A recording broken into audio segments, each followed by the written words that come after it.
ഇന്നത്തെ video thumbnail കണ്ടപ്പോൾ തന്നെ എല്ലാവർക്കും മനസ്സിലായിട്ടുണ്ടാവും ഒരു അൺബോക്സിംഗ് വീഡിയോയാണ്. അപ്പോൾ നമുക്ക് വീഡിയോയിലോട്ട് കടക്കാം.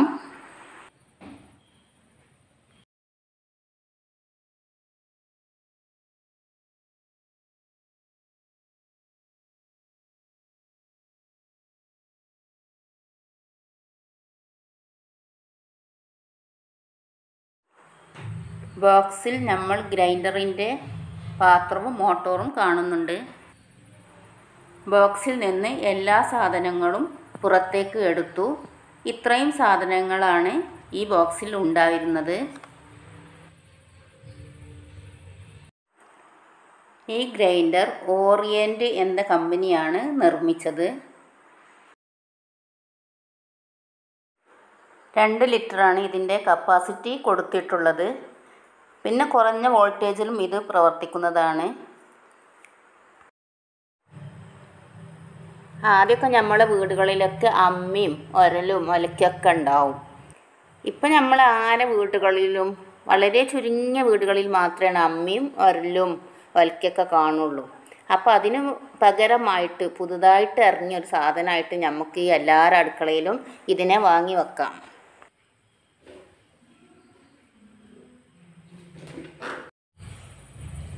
ഈ കാണുന്നതിൻ്റെ മാനുവൽ. ഇത് പിന്നെ ഒരു ബ്ലേഡാണ്. ഇതതിൻ്റെ മുകളിലുള്ള സാധനം ടൈറ്റാക്കാനുള്ളത്.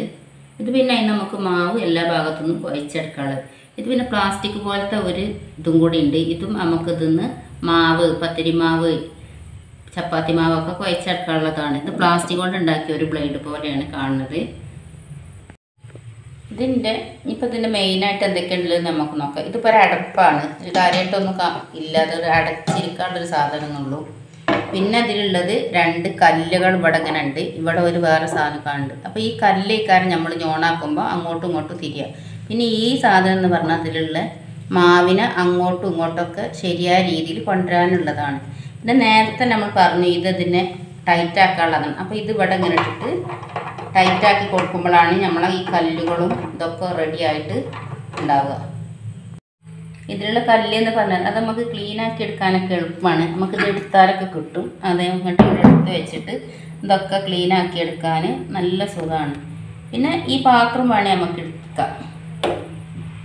ഇങ്ങനെ ഈ പാത്രം എടുത്ത് വെക്കാം. അപ്പം ഇത് കഴുകി ഉണ്ടാക്കാൻ വല്ലാത്ത ബുദ്ധിമുട്ടൊന്നും വരില്ല. ഈ ഗ്രൈൻഡറിന് ഒരു സ്വിച്ചേ ഉള്ളൂ. ഇത് നമ്മളോട് ഇങ്ങനെ അമർത്തിയത് ഇതിൻ്റെ ഇവിടെ കണ്ടില്ലേ, ക്ലോക്ക് വേസിലാണ് ഇത് കറങ്ങിക്കൊണ്ടിരിക്കുന്നത്. ഇതേ പൊസിഷനിൽ പിന്നെ ഇങ്ങനെ ആക്കിയത് ഓഫാവും ചെയ്യും. അപ്പം നമ്മളിത് പിന്നെ കല്ലും ഇതൊക്കെ നമ്മൾ ഇതിൻ്റെ മീതെ തന്നെ എടുത്ത് വെച്ചു. നമുക്കിതൊന്ന് ഓണാക്കി നോക്കാം.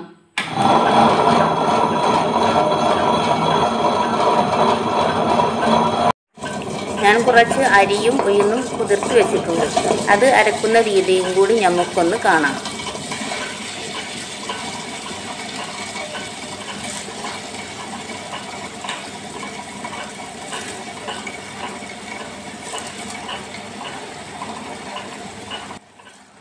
ഇതുകൊണ്ട് നമുക്ക് അരി ആട്ടിയെടുക്കുക മാത്രമല്ല കേട്ടോ ചെയ്തെടുക്കുക. നമുക്ക് ഇഞ്ചി, പച്ചമുളക്, വെളുത്തുള്ളി ഇങ്ങനെ ചതക്കേണ്ട എല്ലാ സാധനവും നമുക്കിതിൽ ചതച്ചെടുക്കുകയും ചെയ്ത.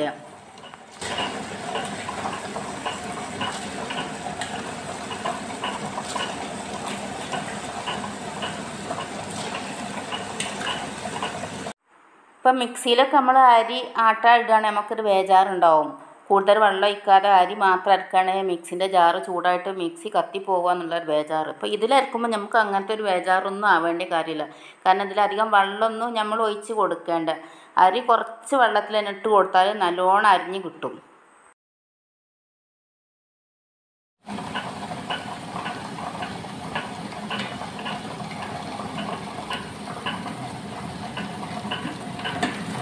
ഈ ഗ്രൈൻഡർ എന്ന് പറഞ്ഞാൽ നമ്മളെ ഇപ്പോഴത്തെ അടുക്കളയ്ക്കൊക്കെ അത്യാവശ്യം വേണ്ട ഒരു സാധനമാണ്. പിന്നെ ഈ ഗ്രൈൻഡർ എനിക്ക് ഒരാൾ ഗിഫ്റ്റ് തന്നതാണ്. ആളെ പേര് ഞാൻ വീഡിയോൻ്റെ ലാസ്റ്റ് പറയാം.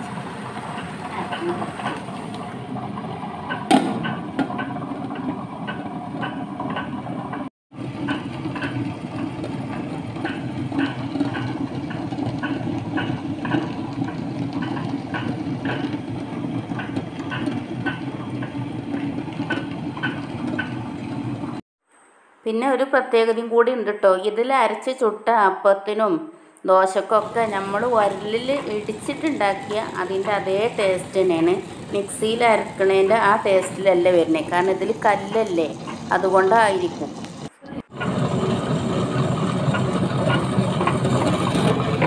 ഇത് കണ്ടിട്ട് മാവായ മാതിരി തോന്നുന്നുണ്ട്. അപ്പം ഞാൻ സ്വിച്ച് ഒന്ന് ഓഫാക്കിയിട്ട് നമുക്കിതിൻ്റെ അടുപ്പൊക്കെ ഒന്ന് തുറന്ന് നോക്കാം.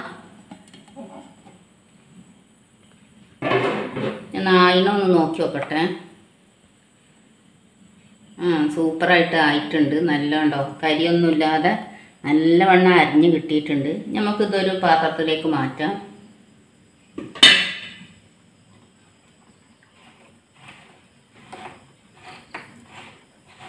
അപ്പം ഇത് പാത്രത്തിലേക്ക് നമുക്ക് മാവ് മാറ്റണമെങ്കിൽ ആ കല്ല് ആദ്യം പുറത്തേക്ക് എടുത്തേക്കണം. അപ്പം ആ കല്ലെടുക്കണമെങ്കിൽ നമ്മളാദ്യം മുകളിൽ ടൈറ്റാക്കി വെച്ചണല്ലോ, ആ സാധനം ഊരി മാറ്റിയതിന് ശേഷം നമുക്ക് കല്ലെടുക്കാൻ കഴിയുള്ളൂ. അതൊക്കെ നമ്മളിതിൽ ശ്രദ്ധിക്കണം കേട്ടോ.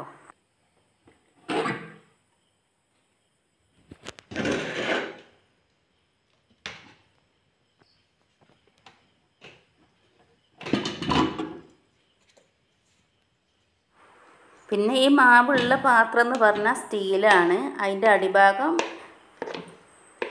കട്ടി കുറഞ്ഞ കല്ലുകൊണ്ട് തന്നെയാണ് ഉണ്ടാക്കിയിട്ടുള്ളത്.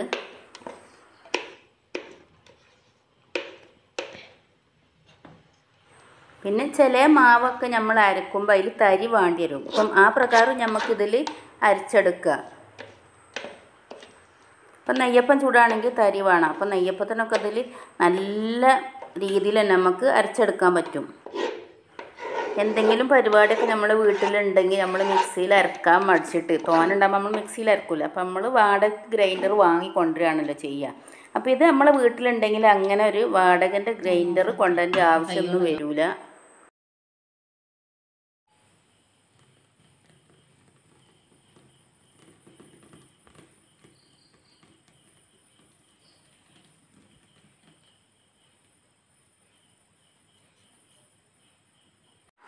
കുറച്ചൊക്കെ അരി അധികം തന്നെ എടുത്ത് പൊതിർത്തിയായിട്ട് നമുക്ക് 2 ദിവസത്തിനും 3 ദിവസത്തിനുള്ളൊക്കെ അരച്ച് ഫ്രിഡ്ജിലൊക്കെ വേണമെങ്കിൽ സൂക്ഷിക്കാം.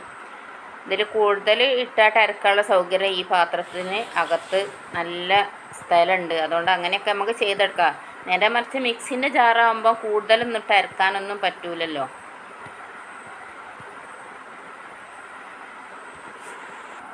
ഈ വീഡിയോ കണ്ടുകൊണ്ടിരിക്കുമ്പോൾ തന്നെ ഒന്ന് ലൈക്ക് ചെയ്യുക, ഷെയർ ചെയ്യുക, സബ്സ്ക്രൈബ് ചെയ്യുക. നിങ്ങളുടെ വില കൂടിയ അഭിപ്രായങ്ങൾ അറിയിക്കുക. മറ്റൊരു വീഡിയോ ആയിട്ട് കാണുന്നത് വരെ എല്ലാവർക്കും അസ്സലാമു അലൈക്കും.